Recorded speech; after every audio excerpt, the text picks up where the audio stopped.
tuning in to the premiere episode of Around the League presented by FTFN Network. I'm joined by my great personal friend and my co-host for our weekly show now, Nick Gardner. Nick, thanks for joining us, man.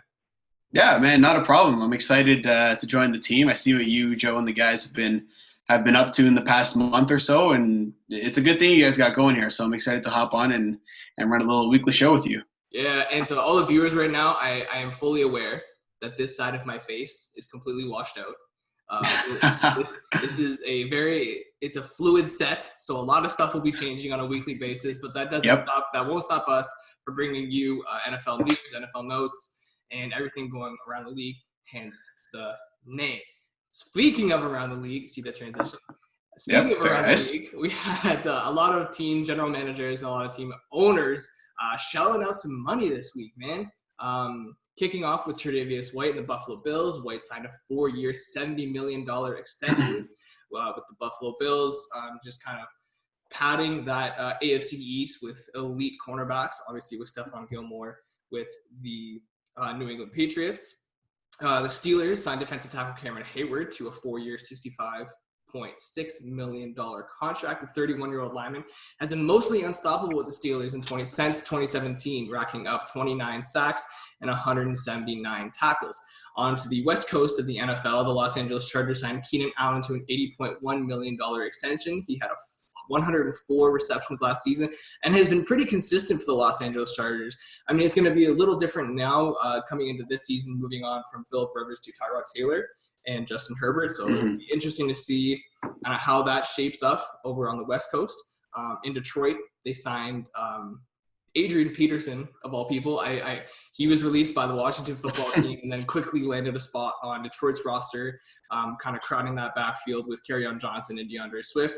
I'm not too sure how he will fit in there, but it'll be interesting. Head coach Matt Patricia said, we'll see. When he was asked about Peterson and his ability to contribute in week 1, he said that he just got there on Monday, so we'll see how everything works out.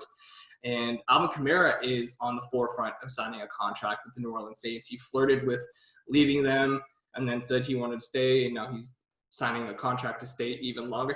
It's a little confusing. And at the time of reporting on Tuesday, we have a little bit of breaking news to announce that DeAndre Hopkins has signed a contract extension with the Arizona Cardinals.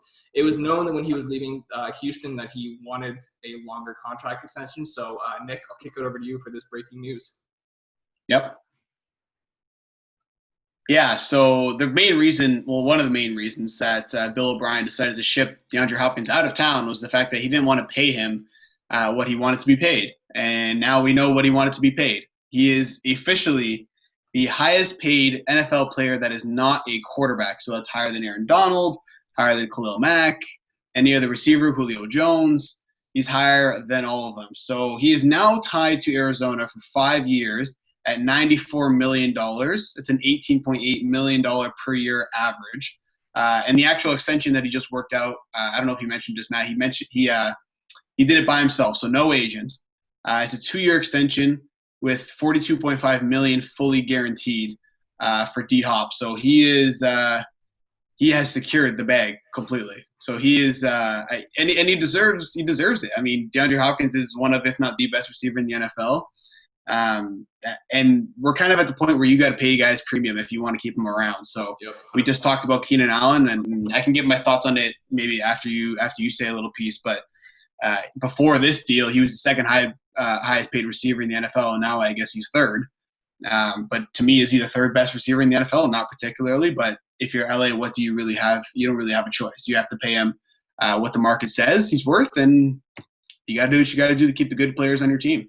Yeah, exactly. And I mean, it's you see the trend with that way the NFL is going nowadays, and getting these rookie contracts on these rookie quarterbacks, and then spreading the wealth around. I mean, you mentioned the Chargers, and they just inked Joey Bosa to a huge contract, and now they're signing Keenan Allen. So I mean, that's just the way it is. I mean, you look at the Kansas City Chiefs. They won a Super Bowl off a rookie contract. Obviously, Patrick Mahomes has gotten paid now, but that's been the formula for the past couple of seasons. And it's a trend in the NFL that seems to be working, and a lot of these teams are capitalizing. I mean, yeah, I think that the Cardinals are going to do great things with Kyler Murray and DeAndre Hopkins, but it'll be a couple years down the road if and when Kyler Murray gets paid, that we'll really see if this contract hinders the Cardinals' ability to kind of increase their depth or even land a big-time free agent, because they have so much money tied up in Hop right now. Yeah, well, the long-standing debate ever since, really to me, it's been ever since Joe Flacco won a Super Bowl with the Ravens, and then he got, not to overuse the term, but he got the bag as well. I think it was like 5 years, $120 million, or 6 years, $120 million, or something like that from Baltimore. And after that, they had to let a bunch of people walk. They couldn't re-sign anybody. Ray Lewis obviously retired. Ed Reed couldn't get a contract worked out. Anquan Boldin got traded for like a 7th rounder, and they had to kind of flush out the team because they couldn't afford anybody. And that's been the long-standing debate since that point, because Joe Flacco, I remember back in 2012, set the bar at whatever it was, like 20 or 30 million. I think about 30 million a year, and it just kept climbing. And now we see Mahomes at 45, Watson at 40, Russell Wilson at 35. I think Aaron Rodgers is getting like 33 or something. And can you win like that? And that's the ultimate debate question. And obviously Patrick Mahomes is on another planet, and he's making 45 a year. But they've also got guys on pretty good deals, like Tyreek Hill's on a pretty good deal, Travis Kelce's on a pretty good deal. And they kind of have done a pretty good job of keeping their core players, but you can only really have 6 to 8 core players on good contracts like that, and everybody else has to be, I don't want to say a diamond in the rough like a 4th rounder, but they have to be a little bit of a value play. You can't pay a premium at every position. So can you win long term playing like that? The easiest way to win a Super Bowl, in my opinion, is kind of like how Philadelphia did it a couple of years ago. They obviously had Nick Foles there, but when Carson Wentz was playing out of his mind, and he was an MVP in the first couple of years, or MVP caliber in the first couple of years that he was in the league, you have to have a player on a rookie contract, a good quarterback on a rookie contract, and then fill in the pieces around him, almost like how the Ravens are. Because if the Ravens, 3-4 years down the line, they have a lot of positions to pay and a lot of good young players.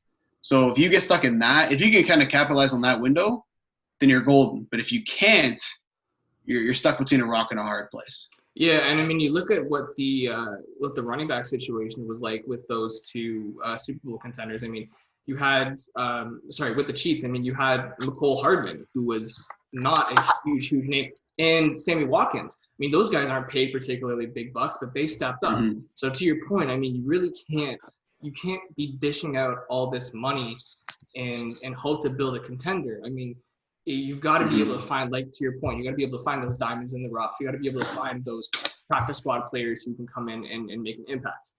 And moving on here, we got a lot to get to. So finally, Jadeveon Clowney is signed with the team. He signed with the Tennessee Titans after visiting with the New Orleans Saints. This comes after months of speculation of where he would sign. Some thought that he was going to stay with Seattle. There was a possible sign and trade involving the Saints and Clowney ending up with the Browns. So my question to you about all of this is Clowney still good enough to have waited this long? I mean, his production dropped off a little bit last year with Seattle, but is he really this like demigod of a free agent that all of this time and all these meetings are really worth it? I don't think just because he waited long means he's good or bad. I wouldn't put it in that position. I think he waited long because he held out for a certain number and didn't end up getting it. At the beginning of free agency, there was a lot of reports saying he wanted like 20, 25 million a year. He wanted to be paid like an elite pass rusher. But if you look at the stats, he just hasn't produced like that. He hasn't played that way. In Houston, he didn't play that way. So there was some interest in Clowney. People do want Jadeveon Clowney because at the end of the day, he is a supreme talent. But not at that number. We just spoke about how you can only pay guys a premium in 6 to 8 players pretty much at most. Yep. Jadeveon Clowney was drafted as that 6 to 8 premium player, but in the last few years has shown that he is not that premium player, at least in my opinion. He's a good pass rusher. Is he the best pass rusher on a Super Bowl team? I don't think so. He could be because football is such a team game and you can have a lot of schematics and good inside linebackers, good defensive tackles, yada, yada, yada, the whole spiel. So it doesn't necessarily – if it was, kind of a one-on-one game, so to speak, then probably not. But the fact that he got about 15 a year in Tennessee, I don't hate the deal. I think he fits really well in Tennessee. Tennessee has a pretty good defense, especially now. And at the end of the day, Jadeveon Clowney is forceful. And if he can figure it out and play how he did in college and be that dominant just complete specimen of a force, then it's a bargain. And I only think the only reason, that he did wait this long is because he wanted top tier pass rusher money, and frankly, he just isn't that top tier. He got more of that, I guess, middle of the pack money, or I guess higher middle of the pack, $15 million a year. But I like the signing by Tennessee. I definitely don't dislike it. Yeah, I mean, and he was looked at one of the most premier pass rushers coming out of South Carolina, and he was seen as, this game changer, like a J.J. Watt type of player who can, no matter where he is on the field, he's going to make an impact. But in Seattle last season, he only had 3 sacks. He had 3 sacks and 31 tackles. And coming from when he was paired up in Houston with J.J. Watt, that was a wrecking ball of a duo. But he is really taken a fall from grace. And I like the fit in Tennessee, but I just don't know if we're going to get Houston Jadeveon Clowney, or if we're going to get more of Seattle Jadeveon Clowney in Tennessee's system. So, I mean, it's going to be interesting to see. Definitely a big name off the wire there, but we'll kind of see how it develops. But could be a huge hit or a mediocre miss for the Tennessee Titans. Moving along here, we have some more opt-outs of the 2020 college football season. Oregon's Penei Sewell has opted out of the season and intends to train and enter the 2021 NFL draft. We have a quote from Sewell. He says, quote, "Ever since I was a little kid, I've dreamt of playing professional football," Sewell stated. Accordingly, after long thought, prayer, and many conversations with family, I have decided to opt out of the 2020-2021 college football season and prepare for the 21 NFL draft. Sewell now joins some very prolific prospects in Caleb Farley, Micah Parsons, Gregory Rousseau, who have all decided to put their efforts towards training for the draft rather than playing the football season. Obviously, a little different with the Pac-12 stating that they're not going to be playing this year. But Nick, if you were in the situation of these juniors and seniors in college and you knew you were going to be drafted, what would you be doing?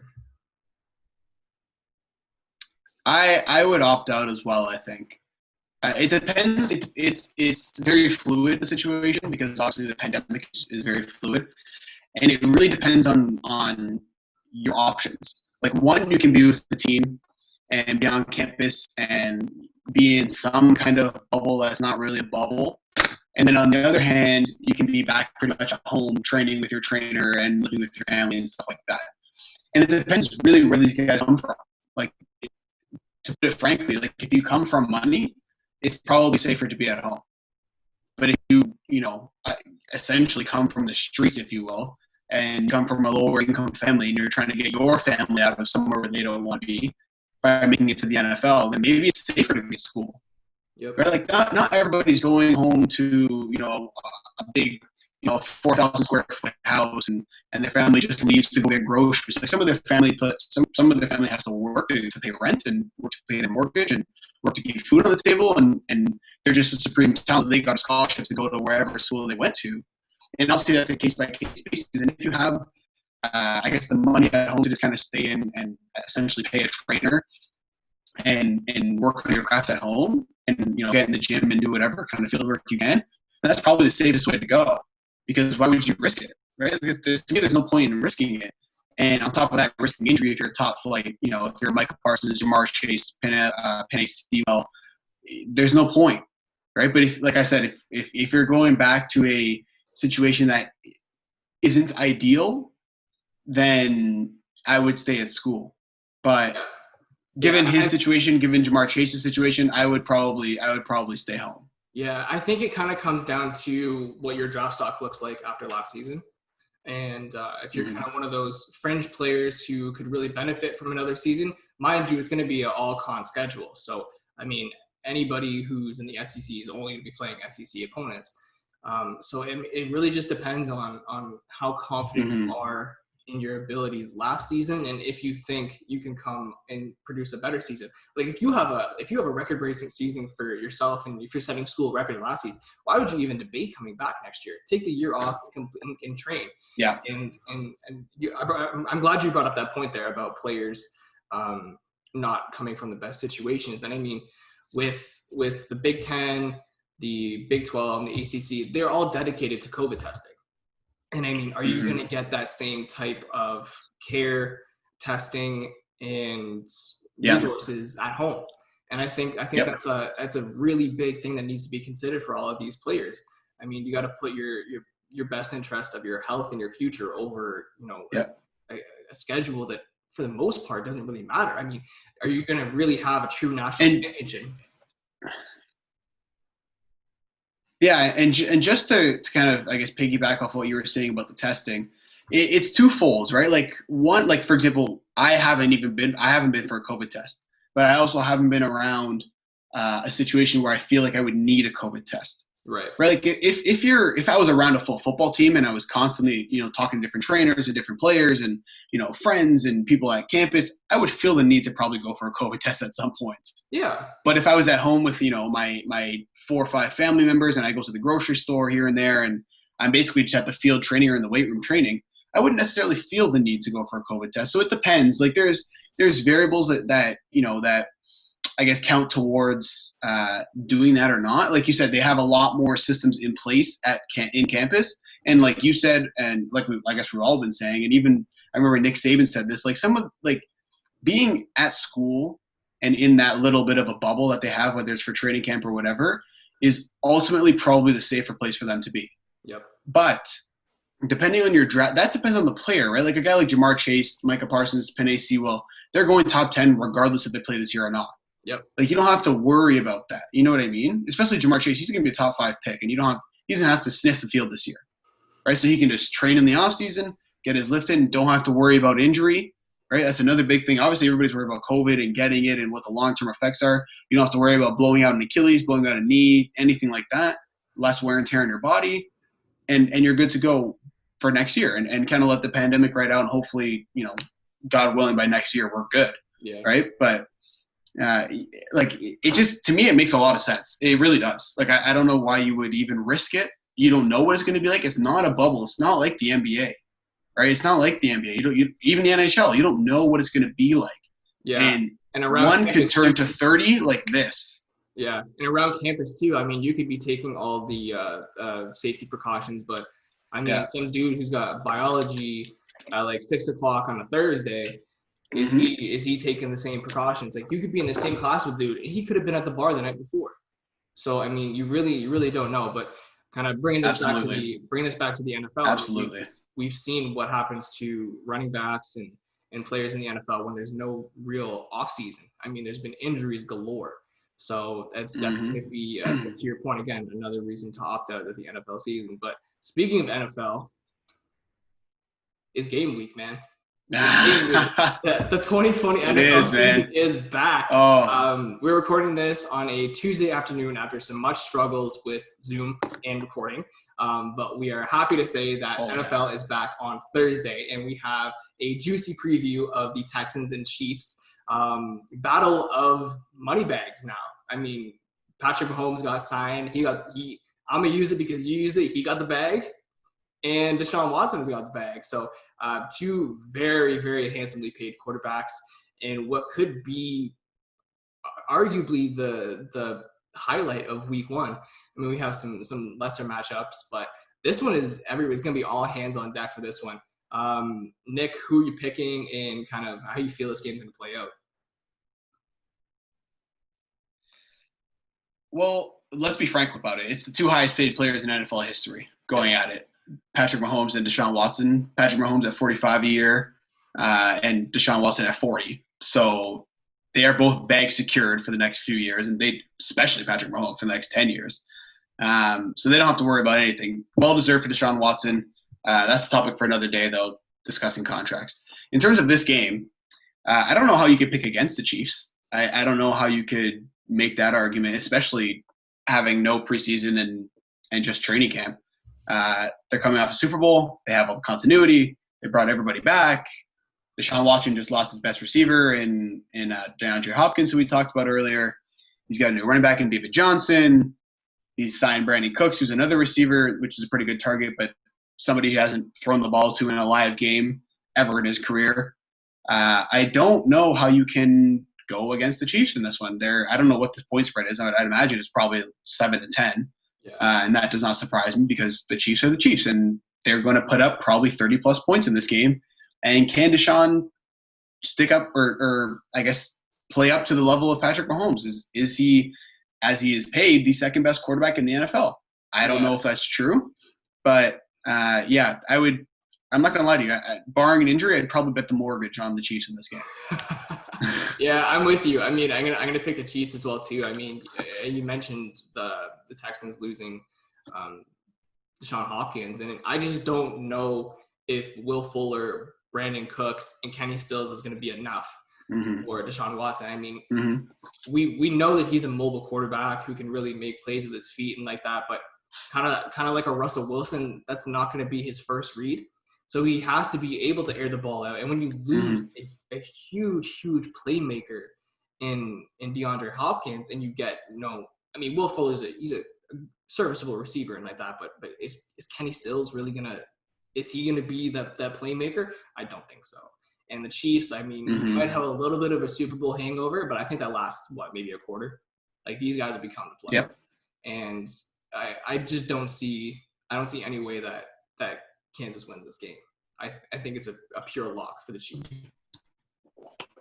And let's not forget, the Texans ended their season by losing a 24-point lead to the Kansas City Chiefs I'm pretty sure it was the first quarter. They were 24-0 in the first quarter, if I'm not mistaken, if not in the first half, and they ended up losing the game. So, and pretty handsomely, man. So, I don't know. Deshaun Watson is going to have to play really, really well and lift up his team almost in the way, as you said, Russell Wilson does. Russell Wilson is not surrounded by premium targets all around. He obviously has Tyler Lockett and DK Metcalf, but before DK, he only had Tyler Lockett, and Tyler Lockett was only a third-round pick, and he's like 5'10". Yeah. So it's not like he's running around with a forceful receiver on the outside. Watson does have weapons. I do like David Johnson in that offense. I'm sure Bill O'Brien has something up his sleeve, but the Chiefs are a lot. The Chiefs are a lot, and they have continuity and they have confidence. And they are ready to rumble. And even if they do have a Super Bowl hangover for the first quarter or first half, they can come back. And it's not really a problem for them. So you blink and they scored 10 to 14 points. So it's tough sledding in week one, but it's only week one. So it's not like the end of the world. The Texans are still probably going to make the playoffs. It's not that kind of an issue, but I'm excited, man. I'm excited. Football's back, and even if it seems like an obvious game, you still never know. So yeah, exactly. That's why we turn in. It's reality television every single week. And speaking of week one, Nick and I were talking before the show here, and we were kind of going through the schedule and looking at what's the most interesting game in our point of view, or which one are we kind of following the most? So Nick chose the Cardinals and the 49ers as his most entertaining game. And Nick, is there one you're picking over the other, or why did you choose this game? There was two games I was kind of going back and forth between. It was the Cardinals in San Fran and the Falcons and the Seahawks. I just think the Falcons and Seahawks is just going to be a good game in general. They're both really strong teams. They're both teams that I would expect to make the playoffs, especially with that seventh wild card spot or seventh playoff spot. So that's going to be a really good game, probably down to the wire. I'm excited to watch that one. But the Cardinals in San Francisco, to me, speaks a little bit more about storylines. All this offseason, we just talked about DeAndre Hopkins. Oh, the Texans are so crazy for trading him. He's going to Arizona. They have so many weapons with Larry Fitz and Christian Kirk. Kenyon Drake's going to be a top 10 running back, and Kyler Murray's going to have a breakout season. He's going to be the offense. He was just offensive rookie of the year. He's going to be in discussion for MVP and offensive player of the year. And Cliff Kingsbury is a godsend, and he didn't coach well in college, but now he got an NFL job, and he's so worthy. Look what he does with the offense. Yada yada yada. I could keep going. And their first week, they need to take on really the best team all year last year, maybe outside of Baltimore, was San Francisco, and their dominant defense. And I mean dominant. Like they wash, rinse, repeat with their defensive line, with Nick Bosa, and they just drafted Javon Kinlaw and all the other names they have on Eric Armstead, all the other names they have on that defensive line. Richard Sherman in the defensive backfield, Fred Warner in the inside. Like, they have a stacked defense, and they are fast and they can hit. So, Kyler Murray, here you go, week 1. I'm gonna need to see an MVP performance here. Like, I drafted you in my fantasy league because everybody's talking about how good you're gonna be, and now you have a true number 1 receiver, and look how good you're gonna be, and you have all this speed and all this high speed offense. Here you go. Here's the biggest test of the year for you, arguably, until the second time they play San Francisco. I know it's division rivals. That's also another reason why I like this game, but it's 4:05 or 4:25 kickoff, I think, out west, and I am very excited to see what Kyler Murray is going to bring to the table against this defense. Yeah, and speaking of divisional rivals, the game that I chose was the New England Patriots, which pains me so much to select because I'm a Buffalo Bills fan. But I picked them to play the Dolphins. And again, this kind of comes just down to storylines. I mean, how is Cam Newton going to do in the Bill Belichick offense? This is the first time in a decade where the two haven't been paired together. And are we going to get like Super Bowl Cam Newton? Are we going to get MVP Cam Newton? Or are we going to get injury-prone Cam Newton? Are we going to get the Cam Newton who's been dealing with shoulder surgeries and shoulder injuries? But I can't lie to you. I'm a little excited to see. I hope he doesn't do too well, just again because this is the first chance the Buffalo Bills have had a chance at an AFC title. And then on the other side, you look at the Miami Dolphins. I mean, they got Shaq Lawson, who's coming onto the defense now. He's a very good pass rusher. But the Dolphins are kind of hanging in the balance of what they do at quarterback. I mean, they've noted that Ryan Fitzpatrick is going to be their starter. He actually had his mother pass away a little while ago, so I'm sure that football isn't the top priority in his life right now. And then you have Tua. So how does the pressure of Tua being on the heels of Ryan Fitzpatrick affect how he plays on any given week? I mean, if you have a very, very high prospect sitting on the sidelines and you throw a pick, how is that going to affect your second series, your third series? How is it really going to creep into your mind? But going back to the Patriots, it's going to be interesting to see how that offense looks. I mean, Tom Brady's been a pocket passer for, like I said, over a decade now, and you're going to a quarterback who can run the read option, who can take the ball himself. Whether Cam decides to do that or if he steps back a little bit and tries just to produce more with his arm, which was a little bit weaker last year in Carolina. But it'll be interesting to see. I mean, this gives the Patriots the first crack at a modern offense. We've seen what Russell Wilson can do with the Seahawks. We've seen what Kyler Murray can do with the Cardinals, Deshaun Watson with the Texans, all those mobile type of quarterbacks. So I'm interested to see if Bill Belichick's going to let Cam Newton be Cam Newton, or if he's going to kind of mold him into the prototypical Jared Stidham pocket passer type of quarterback that the Patriots have succeeded with for 6 Super Bowls and countless Buffalo Bill beatdowns and all of that. But, I can hear the PTSD in your voice. I'm not upset. What are you talking about? I took Brady on my fantasy team this year just because I feel like this is the first time I can actually cheer for him. And actually, that's a good transition to our next segment. We're going to talk about some underdog games or some teams that we think can rise to the occasion or play to the level of their opponent. So you had the Carolina Panthers and the Oakland Raiders. Yes, Las Vegas Raiders. Actually, Matthew, please. I'm so sorry. Get it correct. I'm so sorry. They are officially in Las Vegas. You see that? They're going to be playing they are in Las zero fans in a brand new stadium. Times that we live in. Just to touch back on your quick point about the Pats, I really like Cam Newton in New England. I think Josh McDaniels and Bill Belichick are going to let him be him, and they're going to do whatever they need to do to make him successful. I like him running around. I like the short passes. He has an arm that can go deep still. I really like N'Keal Harry this year. Like there's a lot to like in New England. So I know you're a Bills fan, but I'm not going to lie to you. I would still probably pick the Pats to win that division. But regardless of that topic, sorry, I hate to cut you off real quick, but they also got a new tight end in Dalton Keene out of Virginia Tech. So I think that big body blocking for Cam Newton is going to help a lot too. But my apologies. Carry on. Yes. So to the underdog picks we go. And this is underdog just based on what Vegas is listing as. So the Raiders are -2.5 over the Panthers.